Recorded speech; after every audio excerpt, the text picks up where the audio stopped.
ಕರುನಾಡು ಕೋಮಲ ಚಾನಲ್ಗೆ ಸುಸ್ವಾಗತ. ತಾಡಾಸನ ಸ್ಥಿತಿ. ಎರಡು ಕಾಲ್ಗಳ ನಡುವೆ 3 ಅಡಿ ಅಂತರವಿರಲಿ. ಬಲಪಾದವನ್ನು ಬಲಗಡೆ ತಿರುಗಿಸಿ ಮಂಡಿಯನ್ನು 90 ಡಿಗ್ರಿಗೆ ಮಡಿಚಬೇಕು. ಎಡಗಾಲು ದೇಹದ ಮೇಲ್ಭಾಗ ನೇರವಾಗಿರಲಿ. ಎಡಗಡೆ ಅಥವಾ ಬಲಗಡೆ ವಾಲಬಾರ್ದು. ಉಸಿರು ತುಂಬಿಕೊಳ್ತಾ ಎರಡೂ ಕೈಗಳನ್ನು ಮೇಲೆತ್ತಿ ಈ ಸ್ಥಿತಿಯಲ್ಲಿ ಸಹಜ ಉಸಿರಾಟದಲ್ಲಿ 1 ನಿಮಿಷದವರೆಗೆ ಉಳಿದು ನಂತರ ಉಸಿರು ಹೊರಗೆ ಹಾಕ್ತಾ ಕೈಗಳನ್ನು ಕೆಳಗೆ ಇಳಿಸಬೇಕು. ಈಗ ಎಡಪಾದವನ್ನು ಎಡಗಡೆ ತಿರುಗಿಸಿ ಎಡಮಂಡಿಯನ್ನು 90 ಡಿಗ್ರಿಗೆ ಮಡಿಚಿ ಉಸಿರು ತುಂಬಿಕೊಳ್ತಾ ಎರಡು ಕೈಗಳನ್ನು ಭೂಮಿಗೆ ಸಮವಾಗಿ ಅಂದರೆ ಪ್ಯಾರಲಲ್ ಆಗಿ ಇಟ್ಕೋಬೇಕು. ಈ ಸ್ಥಿತಿಯಲ್ಲಿ ಸಹಜ ಉಸಿರಾಟ ಉಳಿದು ನಂತರ ಉಸಿರು ಹೊರಗೆ ಹಾಕ್ತಾ ಎರಡೂ ಕೈಗಳನ್ನು ಕೆಳಗಿಳಿಸಿ ತಾಡಾಸನ ಸ್ಥಿತಿಯಲ್ಲಿ ವಿಶ್ರಾಂತಿ. ವೀರಭದ್ರಾಸನ. ಎರಡು ಕಾಲ್ಗಳ ನಡುವೆ 3 ಅಡಿ ಅಂತರವಿರಲಿ. ಬಲಪಾದವನ್ನು ಬಲಗಡೆ ತಿರುಗಿಸಿ ಮಂಡಿಯನ್ನು 90 ಡಿಗ್ರಿಗೆ ಮಡಿಸಿ ಎಡಗಾಲು ನೇರವಾಗಿರಲಿ. ದೇಹವನ್ನು ಬಲಗಡೆ ತಿರುಗಿಸಿ ಉಸಿರು ತುಂಬಿಕೊಳ್ತಾ ಎರಡೂ ಕೈಗಳನ್ನು ಮೇಲೆತ್ತಿ ನಮಸ್ಕಾರದ ಸ್ಥಿತಿಯಲ್ಲಿ ಉಳಿಯಬೇಕು. ಸಹಜ ಉಸಿರಾಟದಲ್ಲಿ 1 ನಿಮಿಷ ಈ ಸ್ಥಿತಿಯಲ್ಲಿ ಉಳಿಯಬಹುದು. ನಂತರ ಉಸಿರು ಹೊರ ಹಾಕ್ತಾ ಎರಡೂ ಕೈಗಳನ್ನು ಇಳಿಸ್ಬೇಕು. ಎರಡೂ ಕಾಲ್ಗಳನ್ನು ನೇರವಾಗಿ ಇಟ್ಕೋಬೇಕು. ನಮ್ಮ ದೇಹ ನಮ್ಮ ನಿಯಂತ್ರಣದಲ್ಲಿ ಇರಬೇಕು. ನಂತರ ಎಡಗಾಲನ್ನು ಎಡಗಡೆ ತಿರುಗಿಸಿ ಮಂಡಿಯನ್ನು 90 ಡಿಗ್ರಿಗೆ ಮಡಿಚಿ ಬಲಗಾಲು ನೇರವಾಗಿರಲಿ.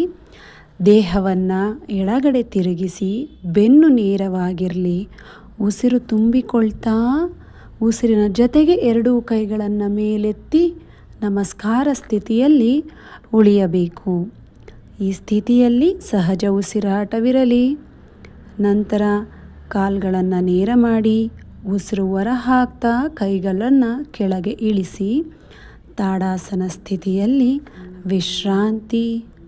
ಎರಡೂ ಮಂಡಿಗಳನ್ನು ಸ್ವಲ್ಪ ಮಟ್ಟಿಗೆ ಬಾಗಿಸಿ ಅಂದರೆ ಕುಕ್ಕುಟಾಸನದ ರೀತಿಯಲ್ಲಿ ಬಾಗಿಸಿ ಎರಡೂ ಕೈಗಳನ್ನು ಉಸಿರು ತುಂಬಿಕೊಳ್ತಾ ನಮಸ್ಕಾರ ಸ್ಥಿತಿಯಲ್ಲಿಟ್ಟು ಮುಂದೆ ಬಾಗಿ ಉಸಿರು ಹೊರ ಹಾಕ್ತಾ ಬಲಗಾಲನ್ನು ಮೇಲೆತ್ತಬೇಕು.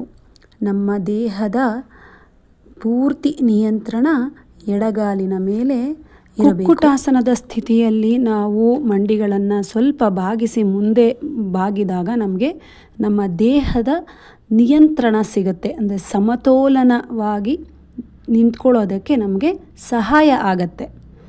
ಈ ಸ್ಥಿತಿಯಲ್ಲಿ ಸಹಜ ಉಸಿರಾಟವಿರಲಿ. ನಂತರ ಉಸಿರನ್ನು ಹೊರಗೆ ಹಾಕ್ತಾ ನಿಧಾನವಾಗಿ ನಮ್ಮ ದೇಹವನ್ನು ನಮ್ಮ ನಿಯಂತ್ರಣದಲ್ಲಿಟ್ಟುಕೊಂಡು ನಿಧಾನವಾಗಿ ಕಾಲು ಮತ್ತು ಕೈಗಳನ್ನು ಇಳಿಸಬೇಕು. ನಂತರ ಇವಾಗ ಎಡಗಾಲಿಗೆ ಮಂಡಿಗಳನ್ನು ಬಾಗಿಸಿ ಎರಡೂ ಕೈಗಳನ್ನು ನಮಸ್ಕಾರ ಸ್ಥಿತಿಯಲ್ಲಿ ಹಾಗೆಯೇ ಮುಂದೆ ಬಾಗ್ತಾ ಉಸಿರು ಹೊರ ಹಾಕ್ತಾ ಎಡಗಾಲನ್ನು ಭೂಮಿಗೆ ಸಮವಾಗಿ ಮೇಲೆತ್ತಿಟ್ಟು ಈ ಸ್ಥಿತಿಯಲ್ಲಿ ಉಳಿಯಬೇಕು. 1 ನಿಮಿಷ ಕಾಲ ಈ ಸ್ಥಿತಿಯಲ್ಲಿ ಸಹಜ ಉಸಿರಾಟವಿರಲಿ. ನಂತರ ಉಸಿರು ಹೊರ ಹಾಕ್ತಾ ಕಾಲು ಹಾಗೂ ಕೈಗಳನ್ನು ಕೆಳಗೆ ಇಳಿಸಿ ತಾಡಾಸನ ಅಭ್ಯಾಸದಿಂದ ಬೆನ್ನು ನೋವು, ಸೆಳೆತ, ಗೂನು ಬೆನ್ನುಗಳಿಂದ ನಿವಾರಣೆ ಸಿಗುತ್ತದೆ. ದೇಹದ ತ್ರಾಣ ಸಮತೋಲನ ಸಮನ್ವಯವನ್ನು ಕಾಪಾಡುವುದು ಬಲಗೊಳ್ಳುತ್ತದೆ. ಎದೆ ಮತ್ತು ಶ್ವಾಸಕೋಶವನ್ನು ಹಿಗ್ಗಿಸುತ್ತದೆ.